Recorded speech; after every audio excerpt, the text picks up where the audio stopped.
All right, in this video, we're going to talk about a couple different topics, but they're relatively quick, and so I went ahead and included them in the same video.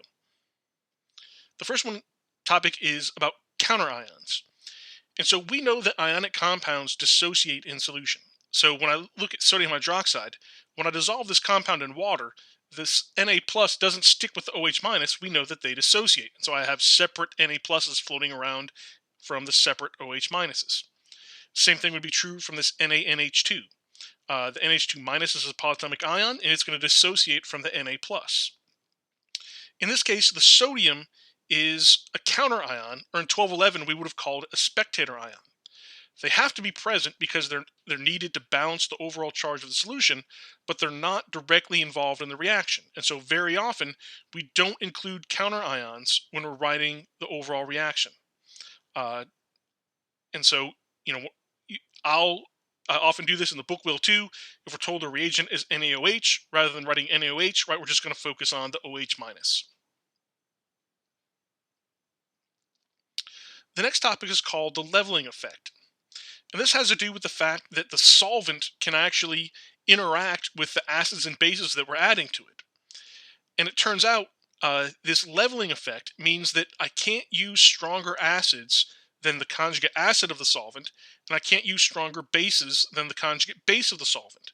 And so when I think about water specifically, I can't have an acid any stronger than H3O plus, and I can't have a base any stronger than OH minus present in an aqueous solution. Right, so here's a case where I have a base that's weaker than hydroxide. Right, and so when I look at this reaction, right, if acetate is acting like a base, then a lone pair is going to attack one of the protons on water. That'll make acetic acid and hydroxide. Right, in this case, if I consider which base is more stable, the acetate ion or the hydroxide ion, right?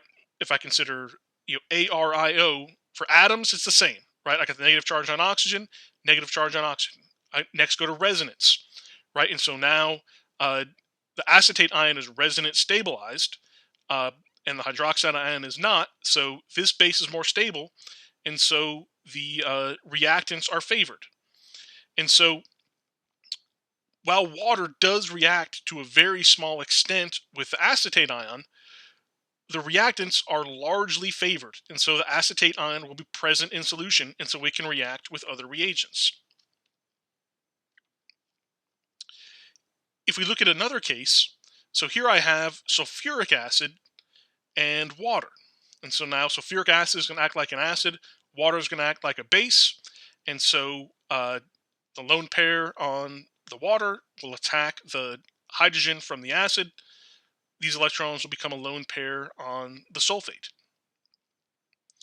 In this case, the pKa of H3O plus is negative 1.7. The pKa of sulfuric acid is negative 9. Right, the lower the pKa, the stronger the acid, and it will force the reaction to the other side. Right, so almost all of the sulfuric acid donates a proton to the water, and so effectively in a solution of sulfuric acid, I don't have any sulfuric acid. All of it exists as the hydrogen sulfate ion. And so if I have a reagent that I specifically need to react with an acid with a pKa of negative 9, it can't, because when I have a mixture of sulfuric acid and water, all of the sulfuric acid is going to be converted into the hydrogen sulfate ion, and I don't have any sulfuric acid present. And this is where the leveling effect comes from. In a water solution, I don't have any acids present stronger than H3O plus. If I need a stronger acid, I have to pick a different solvent. The last topic I want to talk about is called solvating effects. And so if I was going to compare the acidity between tert-butanol and ethanol, our ARIO approach won't work because it's the same atom, it doesn't have resonance, there are no electron withdrawing groups, and they're both sp3 hybridized.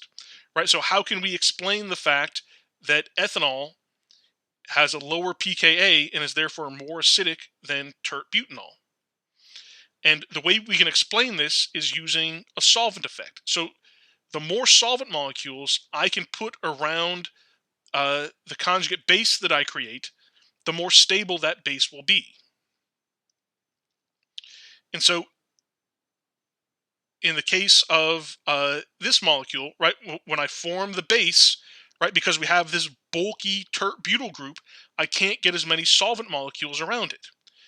In the case of the ethoxide anion, right, it's much less bulky, and so I can get more solvent molecules around it.